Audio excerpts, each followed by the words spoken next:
Bonjour à tous, bienvenue. On accueille aujourd'hui Caroline Jurado. Bonjour Salut. à tous, bienvenue à toi aussi Caroline, merci d'être là. Comme tu le sais, je cherche à donner le maximum de tuyaux sur LinkedIn pour permettre aux gens d'optimiser leur temps, pas seulement mes clients, mais tout un chacun. Alors, avant d'en arriver à ce sujet, est-ce que tu veux bien nous expliquer quel est ton métier, celui pour lequel on te connaît?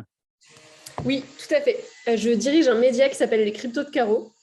Donc concrètement, ça veut dire que je produis du contenu pour vulgariser tout l'univers des cryptos et de la blockchain. Et j'interviens sur différents supports. Mon support central, c'est une newsletter crypto. Mais j'ai aussi des chaînes de production de contenu sur TikTok, Instagram et YouTube. Un podcast, à l'heure où vous regarderez ça. Un livre et est-ce que j'ai oublié un truc? Probablement, mais grosso modo, c'est ça. Bon, ok, tu bosses dans la crypto. Voilà.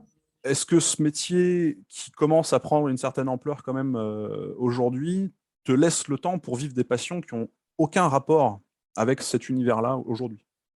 Alors, c'est une vraie question que tu poses là. Une excellente question, parce que justement, jusqu'à présent, ça fait que depuis 4 mois actuellement, que je suis à full-time sur ce projet-là.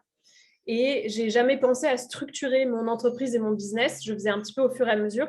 Et je me suis rendu compte là, il y a quelques semaines, que je n'avais le temps de faire rien d'autre que ça. J'étais en flux tendu constant et que j'allais utiliser mes week-ends pour absorber la charge de travail que j'avais pas réussi à absorber pendant le week-end. Donc franchement, en ce moment, je n'ai pas du tout le temps et je vais en entamer une réflexion sur comment faire en sorte de me dégager du temps parce que le but à la base, c'était de travailler comme j'aime tout en ayant l'occasion de vivre la vie qui me plaît par ailleurs et que pour l'instant, en fait, je le fais pas du tout.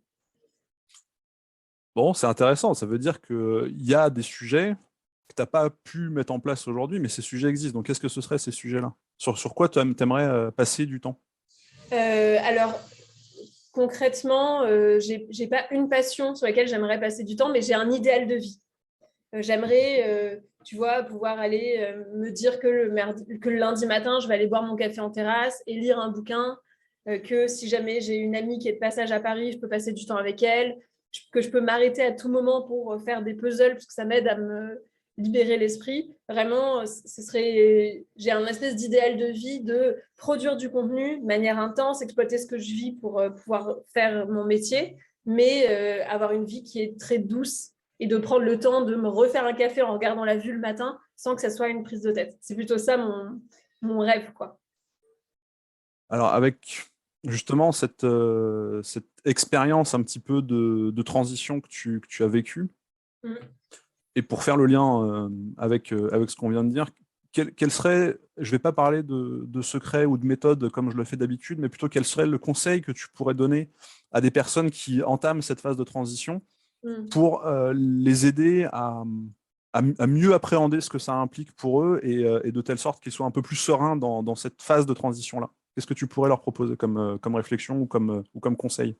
Alors, ce par quoi moi je suis passée, déjà, c'est que la première étape pour moi, c'est une prise de conscience que tu es vraiment dans le rush et que c'est pas du tout normal de bosser tous les jours et d'utiliser le week-end pour bosser ce que tu n'as pas eu le temps de bosser dans la semaine.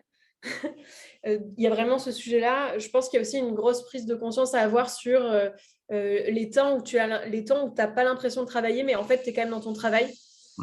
La charge mentale que ça représente. Donc pour moi, il y a tout cet aspect-là.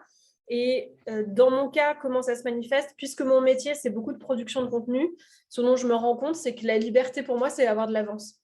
Et du coup, jusqu'à très récemment, j'étais vraiment, mais limite en guerre contre les gens qui disaient non, mais il faut processer, il faut avoir un Notion avec toutes ces idées et ces contenus d'avance. Et j'étais en guerre contre ça. J'étais genre non, mais en fait, il faut suivre le flow, il faut avoir tes idées quand elles viennent. Et j'étais un peu une hippie de la production de contenu jusqu'à temps que ça me revienne en pleine gueule de, en fait, ouais, être une hippie de la production de contenu, ça veut dire quoi? Ça veut dire que je fais rien d'autre que ça tout le temps et que j'ai pas de choix. Enfin, vraiment, j'ai pas le choix parce que sinon, je suis en retard.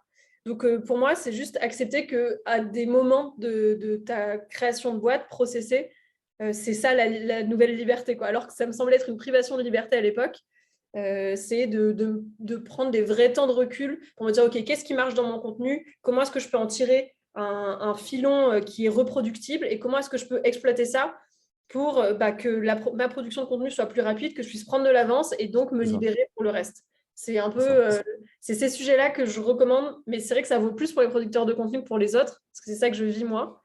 C'est ton métier, donc c'est cohérent avec ce que tu vis. Mais c'est sûr que j'ai l'impression, parce que je ne l'ai pas encore fait, mais j'ai commencé à le faire, que je touche du doigt une espèce de liberté mentale et du coup, bientôt physique, que j'ai hâte d'atteindre. Ça marche.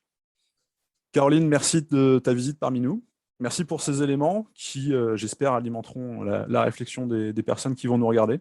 Plein de bonnes choses pour la suite et à bientôt. Merci à toi, Jean-Baptiste.